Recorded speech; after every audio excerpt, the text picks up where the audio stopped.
देखिए, आज जो सैंपल टेस्ट हुए थे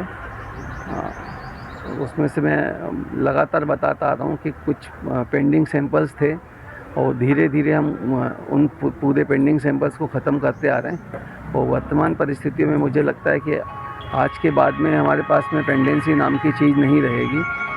तो कल जो सैंपल्स आए हैं हमारे पास में उसमें 96 पॉजिटिव आए हैं और इस तरह से कुल पॉजिटिव केसेस की संख्या इंदौर में 1468 हो गई है और 549 सैंपल्स नेगेटिव थे। सर, जिन लोगों का आधार या आईडी नहीं हो तो क्या उन लोगों की जांच की जाएगी या नहीं की जाएगी? देखिए, जो अब आईसीएमआर की गाइडलाइन के अनुसार जो जांच का जो फॉर्मेट है उसमें 20 बिंदुओं पर जानकारी मांगी जाती है और उसमें प्रत्येक हितग्राही की जानकारी में परिचय से संबंधित जानकारी भी शामिल है। लेकिन मेरे संज्ञान में अभी तक ऐसी कोई बात नहीं आई है कि किसी के पास में परिचय से संबंधित दस्तावेज न होने के कारण उसका सैंपल न लिया गया।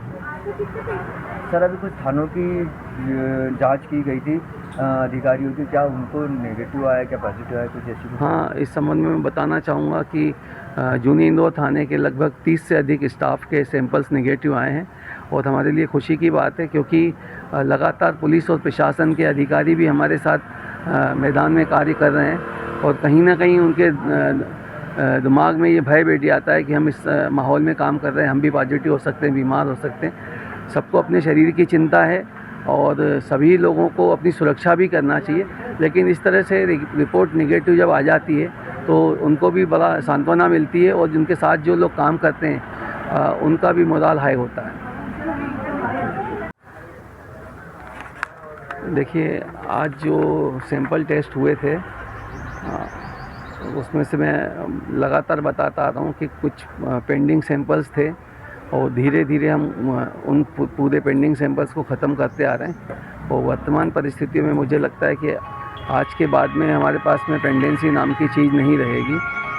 तो कल जो सैंपल्स आए हैं हमारे पास में उसमें 96 पॉजिटिव आए हैं और इस तरह से कुल पॉजिटिव केसेस की संख्या इंदौर में 1468 हो गई है और 549 सैंपल्स नेगेटिव थे। सर, जिन लोगों का आधार या आईडी नहीं हो तो क्या उन लोगों की जांच की जाएगी या नहीं की जाएगी? देखिए, जो अब आईसीएमआर की गाइडलाइन के अनुसार जो जांच का जो फॉर्मेट है उसमें 20 बिंदुओं पर जानकारी मांगी जाती है और उसमें प्रत्येक हितग्राही की जानकारी में परिचय से संबंधित जानकारी भी शामिल है। लेकिन मेरे संज्ञान में अभी तक ऐसी कोई बात नहीं आई है कि किसी के पास में परिचय से संबंधित दस्तावेज न होने के कारण उसका सैंपल न लिया गया। सर, अभी कुछ थानों की जांच की गई थी अधिकारियों की, क्या उनको नेगेटिव आया, क्या पॉजिटिव आया, कुछ ऐसी? हाँ, इस संबंध में मैं बताना चाहूँगा कि जूनी इंदौर थाने के लगभग 30 से अधिक स्टाफ के सैंपल्स नेगेटिव आए हैं और हमारे लिए खुशी की बात है, क्योंकि लगातार पुलिस और प्रशासन के अधिकारी भी हमारे साथ मैदान में कार्य कर रहे हैं और कहीं ना कहीं उनके दिमाग में ये भय बैठ जाता है कि हम इस माहौल में काम कर रहे हैं, हम भी पॉजिटिव हो सकते हैं, बीमार हो सकते हैं। सबको अपने शरीर की चिंता है और सभी लोगों को अपनी सुरक्षा भी करना चाहिए। लेकिन इस तरह से रिपोर्ट नेगेटिव जब आ जाती है तो उनको भी बड़ा सांत्वना मिलती है और जिनके साथ जो लोग काम करते हैं उनका भी मोराल हाई होता है।